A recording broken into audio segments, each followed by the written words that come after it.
Bem, o tema de hoje, temos um tema maravilhoso. O tema é a regra do Evangelho. Vamos a ler Gálatas capítulo 6, verso 16. Diz o verso 16. E a todos os que andarem conforme a esta regra, paz e misericórdia seja a eles e ao Israel de Deus. O Israel de Deus são os 144 mil. Nem todo o que vem de Israel é um verdadeiro israelita, é o Israel de Deus.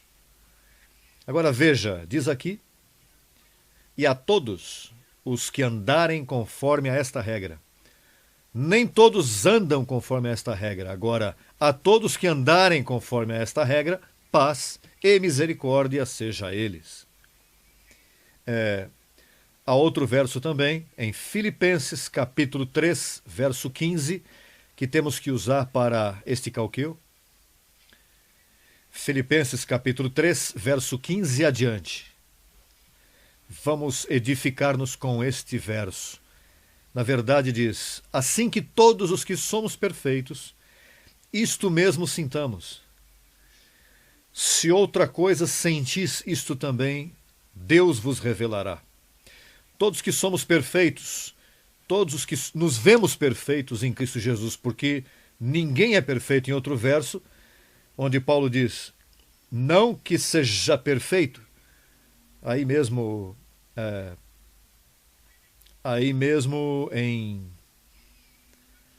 no verso 12 diz, veja como diz o verso 12, não que eu tenha alcançado já, nem que já seja perfeito, porque está falando aí de outra perfeição ministerial.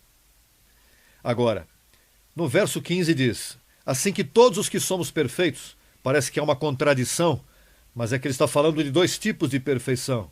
A perfeição quanto chegar à maturidade e à transformação, mas ele está falando aqui de Hebreus 10, 14, que com uma só oferta nos fez perfeitos para sempre. Então todos os que somos perfeitos, diz, no verso 16, mas naquilo a que chegamos, sigamos uma mesma regra. Esse é o tema de hoje. A regra do Evangelho. Sintamos uma mesma coisa. Irmãos, sede imitadores meus, e observai aos que assim se conduzem segundo o exemplo que tendes em nós. Porque por aí andam muitos, dos quais vos disse muitas vezes, e ainda agora digo chorando que são inimigos da cruz de Cristo. Aqui tem que ter cuidado com isso, os inimigos da cruz de Cristo. Parecem amigos, mas são inimigos da cruz de Cristo. Porque dizem que todavia há pecado, que há sofrimento na cruz, foi para quê? Para tirar o pecado do meio. Portanto, nem todo o que brilha é ouro. Quando você vê um aí com uma cruz aí, todos são inimigos da cruz de Cristo. Os que ensinam a cruz. Porque você sabe que a cruz é símbolo de maldição, assim que isso de cruzes, tenha muito cuidado. E qualquer que peixe, esses que põem os peixes no automóvel, esses são inimigos da cruz de Cristo também. Ou vivem buscando pães e peixes. Parece que esses peixes, isso é ventre. Diz o verso 19, o fim dos quais será a perdição, cujo Deus é o ventre e cuja glória é sua vergonha, que só pensam no terrenal. Mas nossa cidadania está nos céus, onde também esperamos o Salvador, ao Senhor Jesus Cristo, o qual transformará o corpo de nossa humilhação para que seja semelhante ao corpo de sua glória. Hello! Veja este verso. O qual transformará, futuro, estava falando Paulo, o corpo de nossa humilhação para que seja semelhante ao corpo de sua glória, pelo poder com o qual pode também sujeitar a si mesmo todas as coisas. Então, esta regra se baseia no verdadeiro Evangelho. Uma regra significa uma uniformidade, ou seja, unidade, parte igual. Por exemplo, eu gosto da carpintaria, e eu sem a regra não posso fazer nada porque vou fazer quadrado o que eu estou fazendo. E, portanto, uma regra é bem necessária, uma medida para levar números uniformes. Por exemplo, há muitas pessoas que me escrevem e me dizem: como vocês chegaram a essas convicções? O que levou vocês a pensar assim? Bem, é que nós temos uma regra. E se eles não usam nossa regra, eles jamais vão pensar como nós. Como é que você chegou à regra de que o diabo existe e está devorando por aí? Como é que você chegou à regra de que o pecado está de pé e que tem muitos pecadores que têm que se arrepender? Bom, é de um fundamento. Agora, como é que nós chegamos a uma regra de que o diabo está destruído e que não há pecado e que somos perfeitos? Por outro fundamento, porque há dois fundamentos. E de fato, por assim dizer, há uma só regra, mas há duas regras de medir, que é a circuncisão e a incircuncisão. E depende como você olha, você vai fazer o edifício. Por exemplo, a regra da circuncisão está bem clara quando eu leio. Veja a regra da circuncisão. Quando eu leio a Tito, veja o que diz a regra da circuncisão. Tito, capítulo 1, verso 10 e 11. Porque por aí há muitos contumazes, faladores de coisas vãs e enganadores, principalmente os da circuncisão. Quem era o chefe da circuncisão? Imagine Pedro, João, Tiago, os que escrevem os 8 livros da circuncisão, incluindo o Apocalipse. Diz, principalmente, há muitos enganadores, mas principalmente os da circuncisão são a maioria. E daí é que vem Pedro, primeiro Papa, o líder de Roma, diz, aos quais é preciso tapar a boca, que transtornam casas inteiras, ensinando por ganho desonesto o que não convém. Essa é uma regra. Agora, quando a mim me dizem como é que você chegou a essa regra, como vocês chegaram a essa convicção? Bem, há uma regra? Há uma regra. Número 1. Há que aceitar que há um verdadeiro evangelho e um outro que caducou quando Cristo morreu, que é o dos apóstolos da circuncisão. Então, para você explicar nossas convicções, a primeira coisa que a pessoa tem que entender é que há 2 evangelhos, ou houveram 2 evangelhos em si. Para a mente de Deus, o que há é um, o verdadeiro. Mas há que ler sobre estes 2 que são registrados aqui em Paulo. Diz o verso 7, diz, antes, pelo contrário, como viram que me havia sido encomendado o evangelho da incircuncisão, como a Pedro o de quê? O da circuncisão. Então, é como uma escada. Nós temos uma escada bíblica para subir, onde temos que subir, e eles têm a deles e nós temos a nossa. A nossa é a da incircuncisão, que é o evangelho que Paulo prega. Daí dessa regra é que nós chegamos às nossas convicções. Por exemplo, veja, eu tive uma reunião com 2 cientistas e 2 teólogos alemães. Um me dizia, como é possível que você diga que não há pecado quando isso faz dano à pessoa, porque a pessoa, dizendo que não há, portando-se mal? Então a pergunta é, por quê? É melhor a verdade de que não há pecado. Isso é uma regra. Se Cristo tirou o pecado, então a regra é que não há pecado. E nos atemos às consequências desses ensinamentos, e esse ensinamento é maravilhoso. Há menos maldade em aceitar que não há pecado do que aceitar que há pecado, porque danifica a consciência do indivíduo.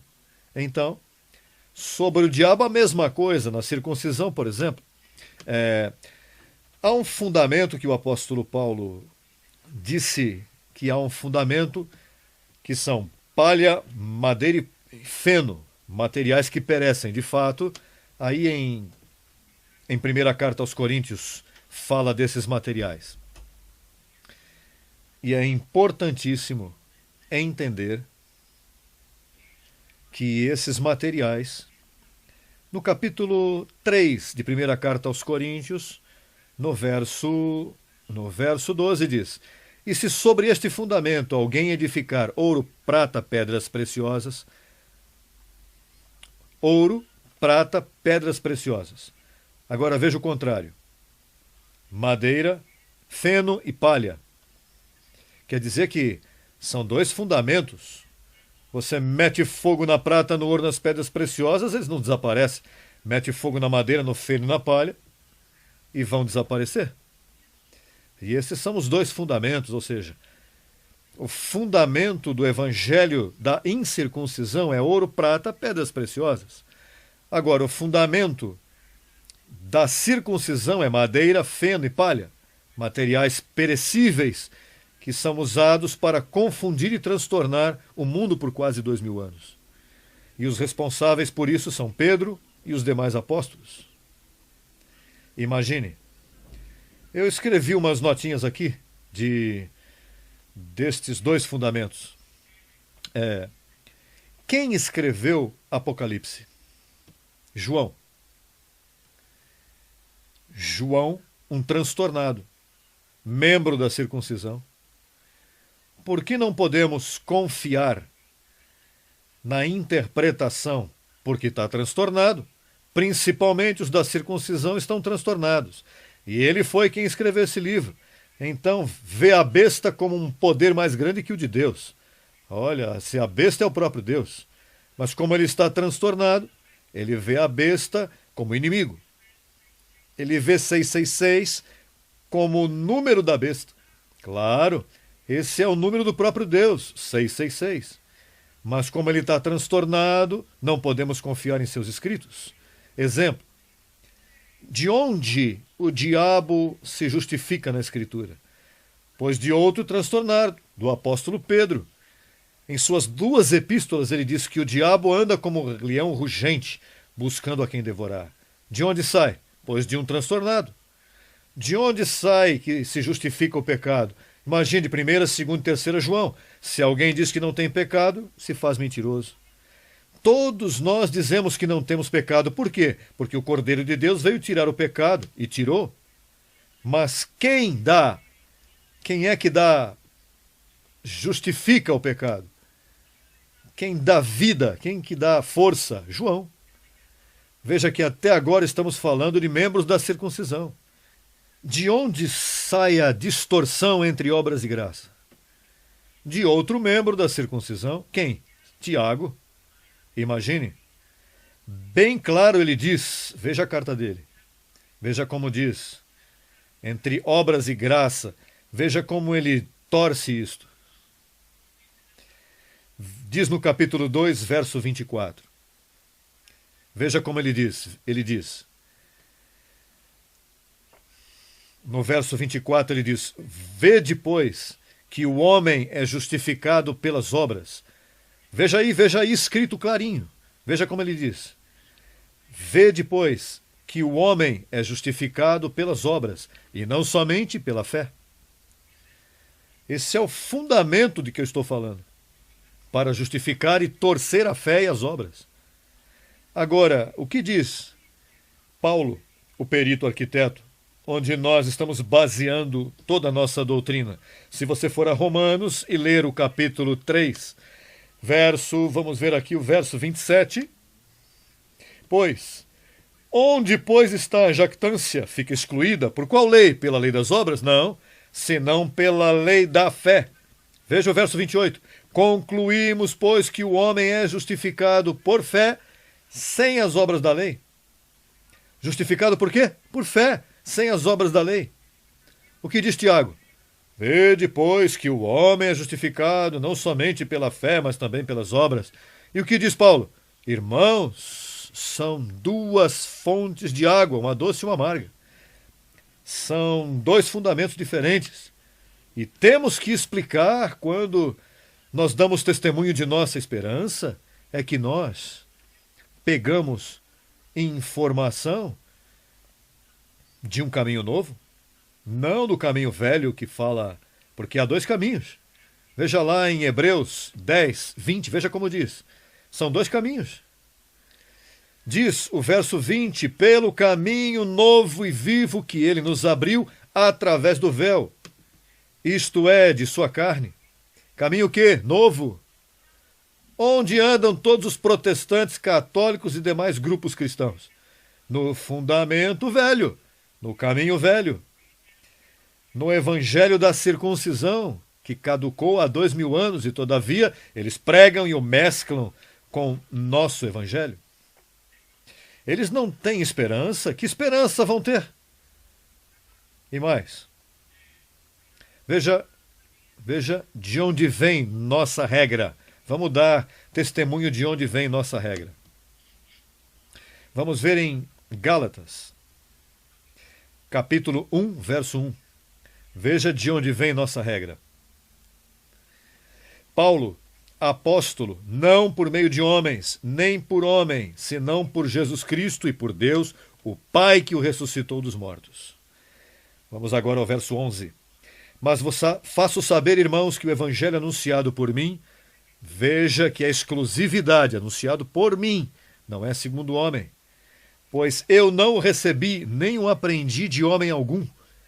Ele não se deixou influenciar pelos apóstolos, senão por revelação de Jesus Cristo. Quer dizer que Paulo chegou e teve aquela conversão, foi a Jerusalém, o que ele viu não lhe deu testemunho, porque ele disse, isto que os apóstolos fazem, eu fazia melhor do que eles, porque eu era muito mais zeloso na lei. Então, ele não aprendeu de homem algum deles. O evangelho que Paulo revela da parte de Jesus Cristo. Não aprendeu de homem nenhum.